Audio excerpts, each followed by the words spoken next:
dari atau lingkup tugas dari penyidik pegawai negeri sipil di Ditjen Minerba, dalam hal ini kegiatan bersama dengan Biro Korwas KPNS Baris Krim Polri.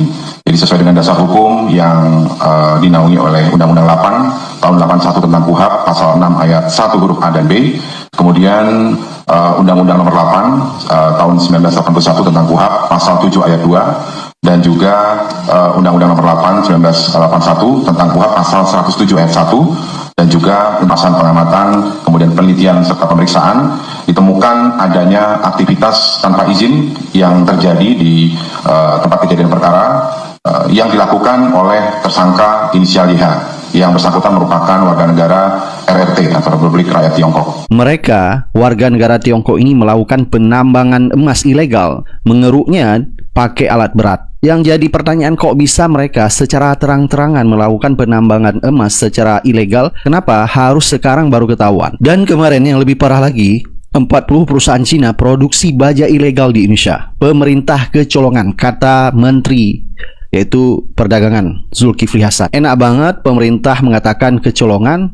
Kecolongan kok 40 perusahaan Cina lagi. Kalau kecolongan yang dilakukan oleh WNA tidak berbadan hukum, itu wajar, tapi ini 40 perusahaan bisa kecolongan. Nah, ternyata penambang emas ilegal dari warga Tiongkok ini bukan hanya terjadi baru kali ini saja.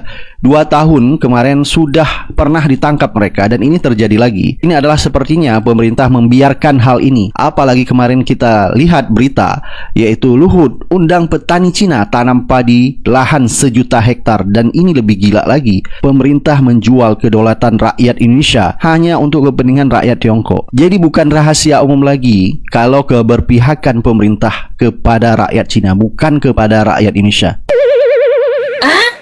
Nah, warga negara asing Cina bikin pertambangan ilegal biji emas di Kalimantan. Mantep nggak tuh? Warga negara asing Cina baru diberi pekerjaan untuk mengerjakan proyek APBN aja, itu bisa nyolong bikin pertambangan emas ilegal di Kalimantan. Dan boncosnya, Pak Luhut Binsar Panjaitan sekaligus pemerintah itu bikin program baru lagi, yaitu akan memberikan lahan seluas 1 juta hektar kepada Cina untuk dikembangkan di bidang pertanian. Baru diberi pekerjaan untuk mengerjakan proyek aja, warga negara Cina itu ada yang bikin pertambangan ilegal.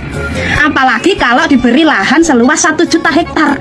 Bayangkan aja, akan ada berapa banyak lagi warga negara Cina bikin pertambangan ilegal di lahan yang diberikan pemerintah seluas 1 juta hektar itu. Dengan kejadian ini bukan akhir ya. Kalau sudah ditangkap, ini bukan akhir. Ini bisa disebut adalah awal. Kenapa? Karena kalau ada biji emas yang sudah ditambang, udah pasti akan ada biji emas lain yang akan ditambang secara ilegal. Karena lahannya diberikan secara sah oleh pemerintah kepada pemerintahan Cina. Cocok nggak tuh? Pemerintah lebih memilih bergandengan dengan Cina untuk mengembangkan 1 juta hektar lahan di Kalimantan untuk kepentingan pertanian. Pemerintah lebih memilih dalam tanda kutip mengimpor petani dari Cina daripada memberdayakan petani lokal. Seharusnya kalau emang niatnya dari awal itu pengen swasembada pangan, bukankah seharusnya pemerintah itu lebih memberdayakan petani lokal? Kalau emang petani lokal kita itu skillnya dianggap tidak sesukses petani Cina, bukankah pemerintah harusnya memfasilitasi petani lokal untuk naik taraf, naik skill, agar sama suksesnya dengan Cina? Tapi ini enggak. Pemerintah malah lebih memilih impor petani dari Cina. Padahal warga Kalimantan itu masih banyak petani yang tidak punya kebun atau sawah untuk digarap. Ini malah pemerintah lebih jor-joran memberikan luas lahan 1 juta hektar kepada Cina untuk diolah daripada memberikan lahan kepada rakyatnya sendiri. Dan anehnya, dari 1 juta hektar lahan, pemerintah hanya meminta jatah atau hasil pertanian itu sebesar 4-5 ton saja. Kocak nggak tuh? Padahal normalnya 4-5 ton hasil pertanian itu biasanya bisa didapat dari luas lahan 1 atau 2 hektar. Ini lucunya, dari luas lahan yang diberikan kepada Cina, pemerintah hanya minta jatah 4-5 ton saja, setara dengan 2 hektar lahan.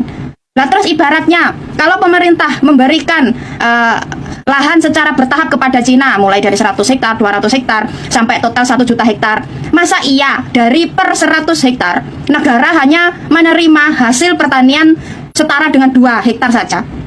Lah terus hasil dari 98 hektar semuanya dikirim ke Cina begitu. Pemerintah ikhlas mayoritas hasil pertanian dikirim ke Cina begitu. Hanya karena Cina menjadi mitra pengembangan lahan di Kalimantan. Ini kan lebih nggak masuk akal lagi. Katanya pengembangan lahan di Kalimantan ini untuk swasembada pangan agar tidak impor terlalu banyak. Tapi dari luas lahan tersebut mayoritasnya semuanya dikirim ke Cina. Nah terus swaspodanya dari mana? Kalau mayoritas dari hasil pengembangan lahan di Kalimantan mayoritasnya Cina yang menikmati. Terus Indonesia swasembada pangannya dari mana? Hah? Pemerintah selama ini kepada rakyat itu selalu perhitungan, pelit banget. Tapi kalau kepada asing, jor-joran. Masa kecolongan? Nggak mungkin lah kecolongan. Masa kecolongan sampai 40 pabrik? Kebetulan banget lagi. 40 pabrik Cina. Cina lagi. Pabrik itu ukurannya gede loh. Pasti ada izinnya. Transaksinya jelas. Bahan mentah dari mana, dijual kemana. Nggak mungkin lah kecolongan. Mungkin ketololan mungkin. Mana ada menteri yang pro banget lagi sama Cina. 40 perusahaan Cina produksi baja ilegal di Indonesia. Pemerintah kecolongan. Colongan PKL yang kecil-kecil gitu aja bro, itu bisa lo digusur sama Satpol PP. Ini perusahaannya gede-gede masa gak kelihatan. Hop, pemerintah juga mentang-mentang mereka dari Tiongkok dikiranya dia usaha es krim. Es krim mau ngambil baja. Hop, kecolongan ya kalau 1-2 kali. Ini kalau 40 kali bukan kecolongan tapi dicolong. Hop.